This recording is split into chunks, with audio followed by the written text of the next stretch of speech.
it's so nice to meet you guys. I'm really excited to talk about all things about like what it's like to cohabitate, what it's like to create a space together.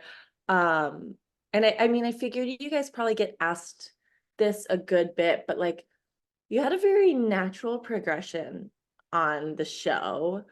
And like I feel like you guys like really just like fell easily, found each other easily. What has it been like now that it's been like what almost 2 years of living together in the city? What has it been like cohabitating? Like was that as easy as it like your relationship she seemed on the show? The boring answer is yeah. Yeah.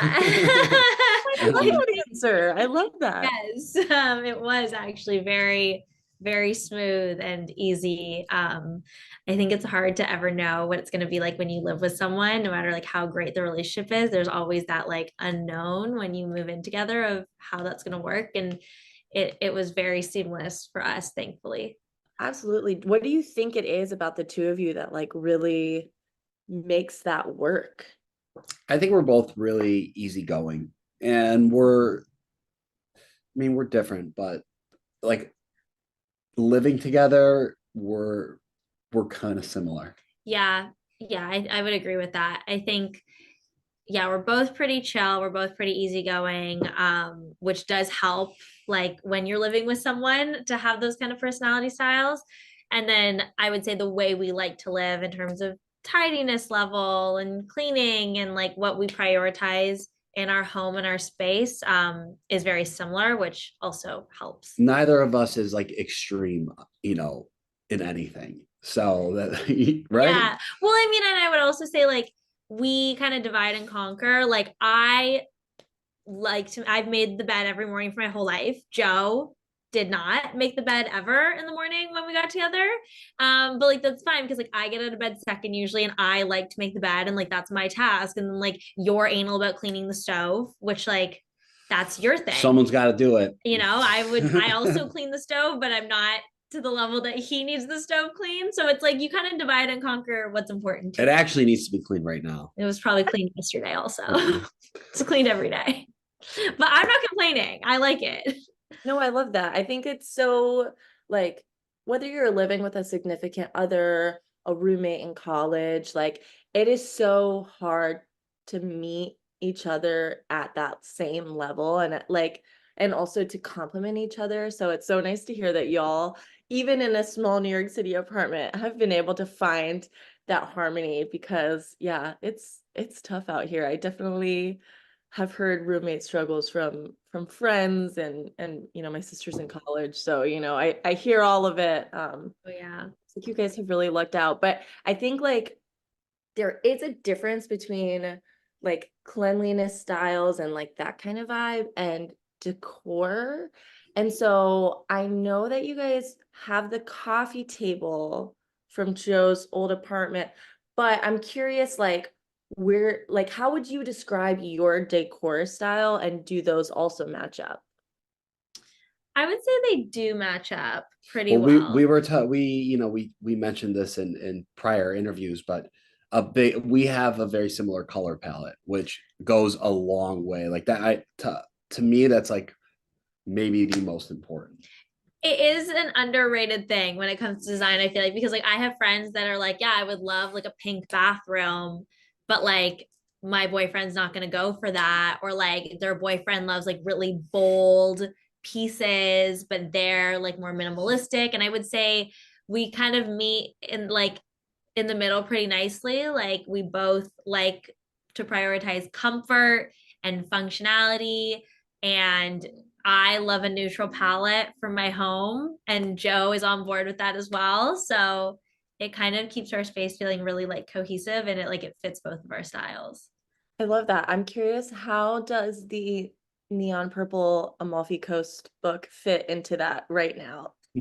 That's the only. I think that's the That's only sitting piece of under my color. laptop as Yeah. we speak. It's using it to prop this up. Everything that we have here has a function. You know, it has to. Oh yeah, a double function. It's a coffee table book and it's a laptop stand. Okay.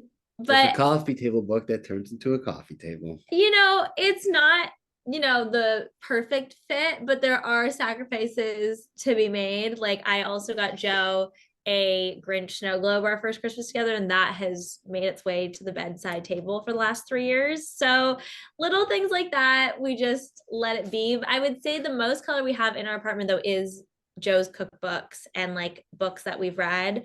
And I think that's fine. Like it's nice to have personal touches in our apartment, even if it's not like right in line with the design style. No, I love that. I love that. And I feel like a minimalistic like color palette kind of helps and like lends itself to having room to play like that anyway. So it's like it's not like you have, you know, one bold colored room and you're just like introducing something that's like bright red into it. It's like Totally. Like I would say we have a lot of neutrals, but we're by no means like monochromatic where it's like everything in here is white except for this purple Malfi coffee table book. right. Perfect. I think living in New York is such a unique thing too, because it's just everything is so condensed. And like you said, like everything has to have like duality, right? Like I definitely eat dinner at my coffee table all the time. Like there's just an essence to living in New York that's like that. But do you think you would ever consider living in the suburbs, or is like New York or nowhere? Oof. A Oh, tough that's a tough question. question. I'm not a suburb guy. I prefer to be in the city. Yeah, I don't know if I picture anytime soon us living in a suburb, even like, and by suburb I mean like the suburbs. I don't mean like a city suburb where like you're, right outside of downtown. In any city, like whether that be if we lived anywhere, I don't think we would be living in a major suburb yet. That's not really the fit for our life at this time. That's totally fair. I'm curious though to know if you were to move, maybe not to like suburb that's like totally far from the city, but like somewhere where maybe you have a 3 bedroom house, something like that. Would there be a room that you would be like very excited to decorate? Like what would that be and why? I wouldn't have a singular room. It would just be more the entire space. Like I would be very excited to decorate the whole house. But don't you think a lot of it would be transitioned over from what we have now? Like, don't you think we'd just kind of reset up our bedroom in our new place? Yeah, but we would probably do things. I don't know. I don't know if we would do things differently, but Yeah. I would just be excited to do the whole space. Yeah. That's what I'm saying. Yeah, it's like a I blank wouldn't slate. have like one room that I'm like, oh, this is like my room that I want to make like mine. Okay. I feel like I would be if we had an office, it would be very fun to decorate because we currently like both work from home, we podcast from home. So to be able to kind of create a space that could be used for creating content, for sitting and doing emails and like, I would have my own oh, office. and there we go. He's changed his answer. I would have my own office. I'd probably have a sauna. A sauna in our 3 bedroom home. Yeah, You're gonna decorate it? What kind of decor style are it you would be going for? outside. It would be outside. Okay. Just I love that. I've never seen a decorated sauna before, so I think that's something the We world needs. we can aspire to that. yeah, we'll see. We'll see what So what works a out. podcast, office, content space, and then a sauna. Dry A sauna. dry sauna. That's beautiful. I think that's incredible. I did notice because I have seen the apartment tour. Have y'all, since you filmed that, decorated your bathroom at all? Because I know you were talking earlier about pink bathrooms and this and that. Like, have you guys made any headway there? Well, when we worked with HomeSense, we were lucky enough to go shopping at a HomeSense store, and we did pick up some stuff for the bathroom We got because, towels. We got a polar bear picture. yeah, we got a polar bear. Is it a polar bear? It's a polar Yeah, bear in a polar bear in a bathtub. bathtub. We got a little artwork. We got a new shower curtain because our old one We're artists, had we need we're all we about need we're high all end about art in animal this art house. apparently in this house. I think the only like 2 photos we have are with animals. Love But that. yeah, we got new shower curtain nooks. There was a bunch of stuff that we were able to pick up that was great because honestly our bathroom we'd done nothing with it. It was the most boring room by far. So it's nice to kind of spruce it up a little bit. We like we don't have an issue with animals, but neither of us are animal people. So the fact that That's not only true. Like you're an animal person.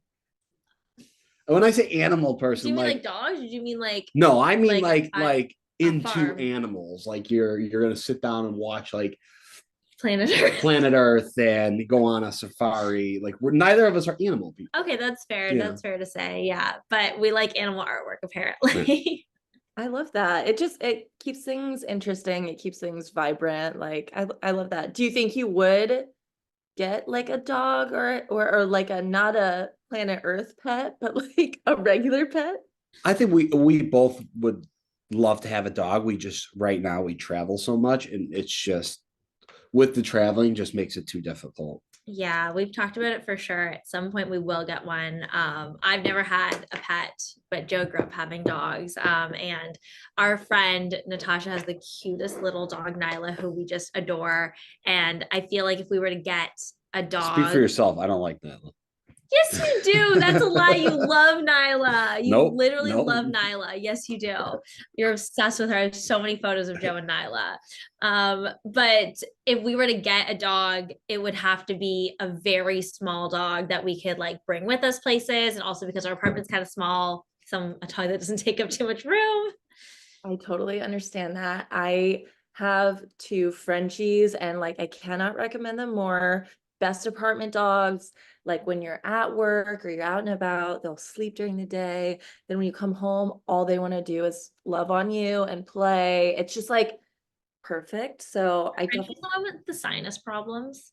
they do. Yeah. I know my younger Frenchie, we did have to get her a doggy nose job, which I didn't know was a thing until one day we took my other dog, Winston, to the vet, and the vet was like, "My God, did he get a nose job?" And I was like, "What are you talking about? Like, what do you mean a doggy nose job?" But their Parmesan, my younger one, her nares were like smushed in, so we had to get it fixed. But really, like if you're just aware of that stuff, it's not too difficult to manage. It's just like Okay. you might not like go on some big hike with them, like Right.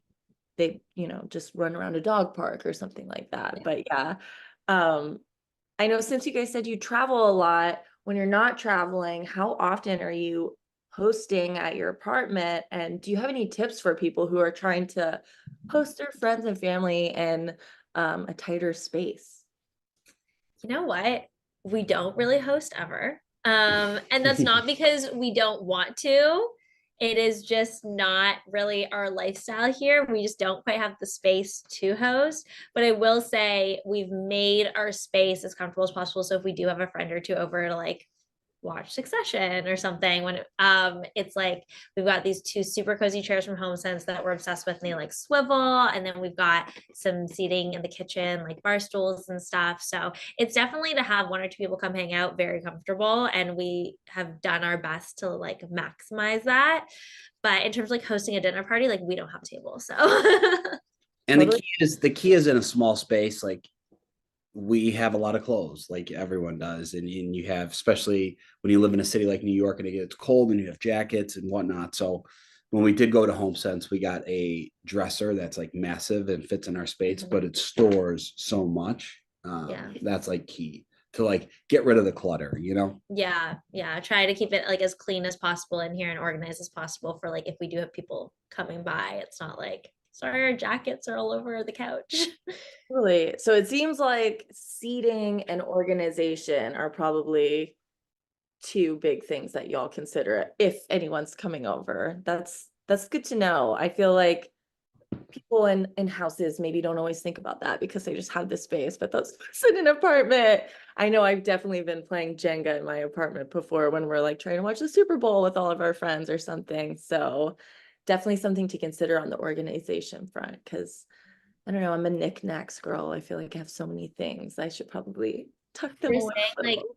finding furniture. My mom is a big believer in this, and like furniture that can also act as storage, like coffee tables with like big drawers or like side tables with drawers in them, like anything that has like hidden storage that like looks nice. And there's so many options at HomeSense. We saw so many things that are like amazing fits for this category, but like things that dual as like, oh, it looks aesthetic, but it also can like hide all your TV remotes.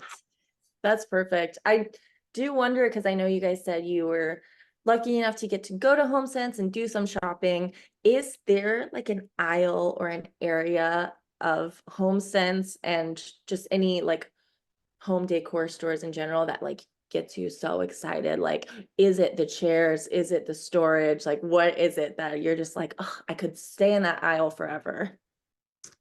Probably like chairs slash couches. I love looking at. Yeah, you were testing out all the chairs. Yeah, and it's easy to like. Yeah, that's what I would do. I would sit down and like play in those aisles. Yeah.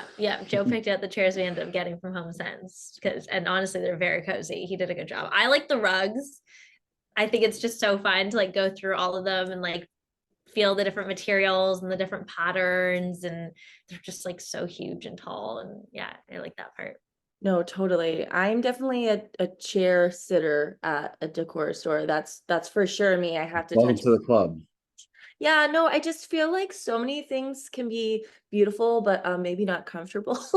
Totally. And I love to lounge, so I really relate to that. I also have been super, have you guys seen, speaking of rugs, these rug cleaning videos on TikTok? I could watch them all day long. It is so satisfying to just see these rugs that maybe have been in storage forever and just like need a total refresh. If you haven't seen them, you need Oh, to. I Yeah, I need to have. though. I have. Really? Yeah. We got our couch. We had a couch cleaned professionally for the first time like a while ago. My sister's like, yeah, I guess that makes sense. It's like a shelf for your body that like you're constantly laying on with outdoor clothes. But like I feel like all the cleaning stuff on TikTok is the cleaning TikTok videos make me feel like I'm a dirty person, but I'm not. It's just like I've never thought to like deep clean the inside of my dishwasher before, but like I should according to TikTok, and they're probably right because I didn't You realize it was probably that are. dirty. Yeah. No, I totally understand. I'm the same way. Um, well, I know you guys said you don't host a lot, but have you had any Bachelor Nation alums over recently at your apartment, or have you been hanging out with anyone recently? Not really. I actually had dinner with Nick Vial last night because he was in town for a few days. He's crashed at our apartment before. Last year he came for the weekend and stayed with us. And then Natasha comes over once in a while too. We're go out people, we're in New York. There's so many restaurants. It's so hard to not be like, let's go meet out and try this place. But when like Bachelor's on or like a show that we all like, it's fun to have her come over and hang out and watch some TV and drink wine together. Totally. Do you have a favorite New York spot right now, or spots, like whether it be a bar, a restaurant, like what's your go-to? I love Ruby's for like brunch and lunch. I just feel like they have such a good menu. The one in the West Village that just opened is so cute. And then we're going to Anton's for dinner tonight. We've been like, I really love that it's like place. our That's current like that's one of favorite. my favorite Yeah, restaurants. we've been like 4 or 5 times in the last few months, which is for us a lot. Oh, I And love it's that. like relatively close to us, which is always nice. Yeah. Totally. Yeah, I have been really obsessed with, this is not original of me, but with Bad Roman, their pepperoncini martini is like the best thing I've ever had. If you like martinis and pickled Dude, anything, We've been there. We Well, went we only there. went there once, but we've been there. we went there once, but I didn't try that. I'm gonna go back and try. I liked it's it. It was so, slammed when we went. It was like insanely busy. yeah, that's the thing, is like if you're trying to go last minute, you have to go so early, but I would say it's good. The bar seating is like first come, first serve, I Yeah, that's think. where we sat. And you can just do like, I could eat like 100 of those garlic babkas and like drink 100 of those martinis. They're so good. It's like a perfect little happy hour place to get some good little Is nipples. this the But same owner as Don Angie? Yeah. Yeah, okay. Yeah. Have you been to Don Angie? no, and I'm dying to go. That's the first restaurant. That's good. That's their OG one. It's so good. We've been like 4 or 5 times. Like it's delicious. It's not Such an easy to get Italian in. girl. I need to go. I feel like Don Angie and Isodi, those are both on my list of like Italian spots I have to try. I've Yeah. tried I the just Via had these soda kind Carota. of recently for the first time, and it was delicious. Really good. They have a sister restaurant, Buvette. If you haven't been there for brunch, that's like one of my favorite brunch spots. It's I went there so for good. dinner. But I saw they have like they have really good eggs for brunch or something, right? I was gonna say their eggs are so fluffy. It's like insane. I think I've sat at the bar and watched them. I think they use a milk frother. I'm like, maybe I just need to use like a milk frother to make my eggs that fluffy. I've never thought to do that until I watched them. But You guys are like really living the New York lifestyle. I love hearing about everything. I feel like I could talk to you all day, but I know you have to get back to it. So thank you so much for your time. Thank you for sharing about the ins and outs of living together. And I know I'm excited and our audience is very excited to just follow the rest of what y'all are up to, be it podcasts, TV, whatever. Like everybody's rooting for y'all. So thank you for talking with us. Of Thank you course, so thank you. much. This was great. It's so nice to meet you. You You. too. Thanks. Bye, y'all. Have a nice one. Bye. You too.